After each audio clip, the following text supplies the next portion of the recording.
Today, I'll be cleaning the headstone of Gerald Wayne Goodner. This monument is located at Spring Hill Cemetery in Danville, Illinois.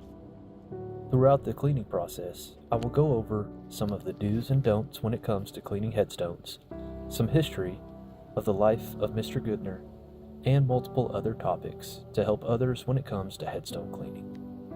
The first thing I'll go over is how I got my start in headstone cleaning and what chemicals to use. My primary job is a burial vault installer. Every day you can find me in a cemetery around central Indiana and central Illinois setting up a committal service for a funeral home that we work for. Once the committal service is done, we sometimes have anywhere from 45 minutes to 2 hours until the funeral is expected to arrive at the cemetery. How fast we complete a committal service setup depends on the weather and if the ground is saturated with water and we can't get our equipment close to the grave. On a good day, it may take 30 to 45 minutes to set up, and on a bad day, upwards of 3 hours. Built into our setup time is ample time to have someone else come out to the cemetery in case the grave caves in, or the vault breaks, or something goes wrong. We want to make sure there's time to fix the issue before the family arrives. The grave digging process can be incredibly messy, especially in the rougher times of the year when the ground's saturated, and oftentimes, the gravestone for the family member may end up covered in mud, and that's how I got my start cleaning headstones. I would bring just some water and a scrub brush and clean off the family stone before they arrived for the service. After doing that for a few years, I realized that nobody in my area has a headstone cleaning business, and ever since then I've been cleaning headstones for families across Illinois and Indiana. The first thing I will say about cleaning headstones is remember the very first rule, which is do no harm. Even though these headstones are incredibly hard and can be made out of granite, sandstone, marble, and other hard materials, it is still very possible that a headstone can be damaged during the cleaning process. Watching one of my videos alone is not enough information to go start cleaning headstones yourself, so make sure to Google and do your research to make sure you're using the right cleaning products and the right tools for the job.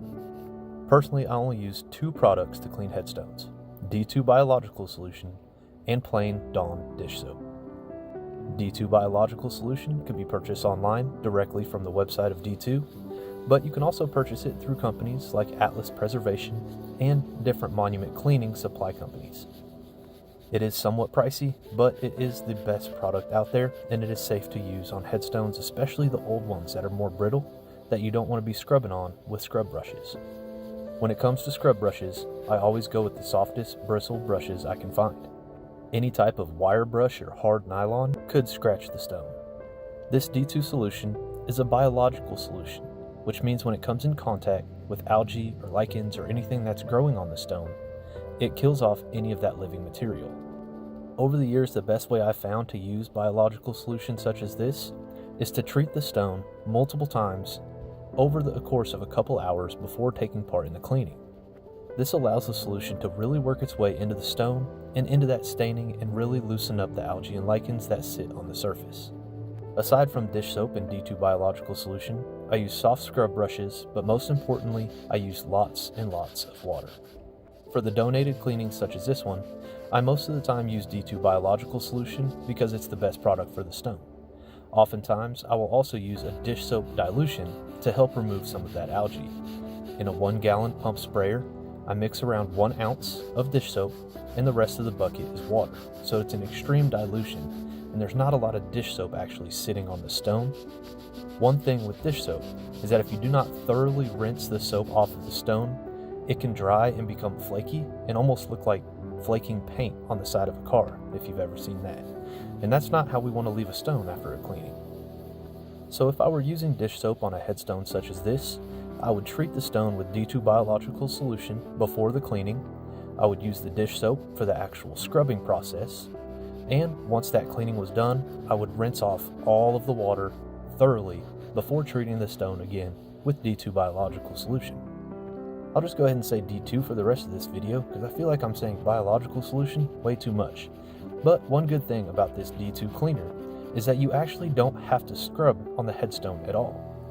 Using D2, you can treat the headstone and come back in a few months, and that solution will have worked its way into the stone and into all that algae and growth on the stone and help dry it out, and with time, the rain will eventually wash away all the dead material. This really comes in handy for the ancient headstones that I clean at times, the really old World War I, or just one of the ancient stones that we run across from the 1700s or 1800s. I would rather treat it with D2 and come back and let time do the job. I don't want to be scrubbing on those very much if I can avoid it. When I do scrub on those stones, I'm simply trying to work the D2 solution into the headstone further using water. It really helps to make sure that that D2 is worked into the different algae. That way, over time, it's easier to go ahead and start falling off the stone. The best way to clean headstones is just using a lot of caution. Now, military markers like this are pretty durable, I've found over the years, and especially the concrete foundations. You can scrub a little bit harder on concrete because it is porous and it does not have a shined finish. On this headstone, I only clean the left-hand side first, so you can see a little bit of the before and after of just how well D2 works. And this also only took around 4 minutes to scrub and rinse, and this headstone almost looks good as new. I'll also warn, I know that I say that I only use D2 solution and dish soap, and a lot of people will say, well, this product will work better, this has bleach in it, it's definitely going to work better at killing off that algae. Please, please, please, do your research and make sure that you don't use any type of bleach product in any way whatsoever, and stay away from all bathroom cleaners and acidic cleaners. You don't want to use anything that could wear down the stone in any way, shape, or form. It breaks my heart to go through a cemetery and to see a really old headstone, and you can tell someone just grabbed a brush and some bleach and went to town. And years later, that stone is cracking and brittle and falling apart. And that's history that can never be brought back. Hopefully the cemetery has record of that headstone and there's family around to replace the stone. But for the most part, especially in the rural cemeteries that I work around in central Illinois and Indiana, doing that to any of these headstones may lose that history forever. We're now on to the other side of the headstone. Now I typically use 3 different brushes. One angled brush that I use for the crevices where it meets the foundation. One larger soft bristle brush that really just helps work around that algae. And then I use a shorter bristle brush that is still a soft bristle to go over the entire headstone itself. For the lettering, I use a combination of toothbrushes and small angled nylon brushes. And when cleaning headstones that have a mirror polish on some of the newer granites, I use a horsehair brush just to make sure I don't scratch any of that polished face. Another tool that's great to have when headstone cleaning is a leaf blower and trimmer. It's nice to be able to trim around the headstone first and around the foundation to make sure you can access all the areas to clean, and a leaf blower to remove the grass. Another reason having the leaf blower comes in handy is because when I'm thoroughly done with my cleaning, I can rinse the stone and then blow off all the excess water. This allows the stone to dry quicker, and so I can see to make sure I didn't miss any spots. Oftentimes, when the stone is saturated, it will turn a darker color, and when it dries, there are a few spots that I missed because they weren't visible on the wet stone. Throughout the cleaning process, I make sure to keep the stone wet.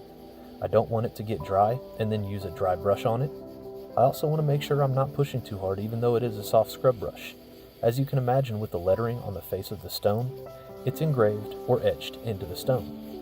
If I were to put too much pressure or use a super stiff bristled brush, I run the risk of popping out or chipping in between the lettering, especially on the O's, A's, and R's.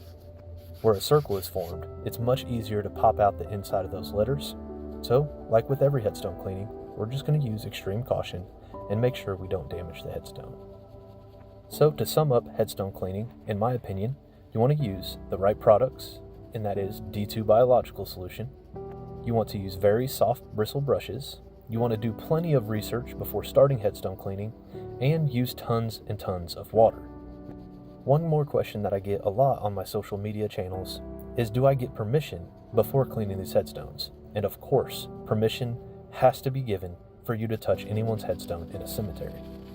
Since I work in the burial vault industry, a lot of the cemetery sextons, funeral homes, and a lot of the families are familiar with my work and either give me permission or request headstones to be cleaned. I've cleaned over 50 headstones at this cemetery alone, and there's probably around 10,000 more to get to. It's a very large cemetery with a lot of Danville, Illinois history. If it were possible, I would love to do this full time, but I also really enjoy my other job in providing committal services for families, so I don't know if I will ever be a full-time headstone cleaner. I've had many people reach out and ask if they can donate for me to be able to clean more veteran headstones like this one today. And while that is an incredibly generous offer, and I do thank everyone for those messages, I thought of something different that might be a win-win situation for everyone. Rather than donating to me for supplies and my time, I would rather everyone donate to a veteran organization, such as Mission 22. There are many great veteran organizations that give back to those who have served overseas and help their families. So rather than donating to me, I'd rather you send me a screenshot of your donation to one of the veteran organizations to my Facebook page, Illianaheadstonecare, and I will clean a veteran headstone in your name, so the headstone still gets cleaned and the money goes to the veterans who have served this country. My only overhead for doing this job is D2 biological solution and just time itself. I get the water from the shop, and my boss supports me in giving me time on my services some days to do more donated cleanings and to clean for families who have reached out and hired me to clean their family's headstone. Through doing this, we've raised a few $1,000s through different organizations, and I'm really happy to say that. Although I did not serve this country myself, I am proud to help raise money for those who have. As this video comes to a close, I will give you a little information about the life of Mr. Goodner. Gerald Wayne Goodner is a U.S. Army veteran. He served in the 7th Cavalry Regiment, part of the 1st Cavalry Division. The 7th Cavalry has participated in many conflicts, including World War II, the Korean War, the Vietnam War, the Gulf War, and the Global War on Terror. The 1st Cavalry Division landed in Pohangdong, South Korea, in the first amphibious landing of the Korean War. The division crossed the 38th parallel in 1950 and then closed on the capital of North Korea 10 days later. Gerald Wayne Goodner lost his life in the Korean War defending this great nation. For many veterans, there isn't a lot of information I can share about their military service and career. But Gerald Wayne Goodner is an American hero, and it was an absolute honor to restore his headstone so that his name may live on.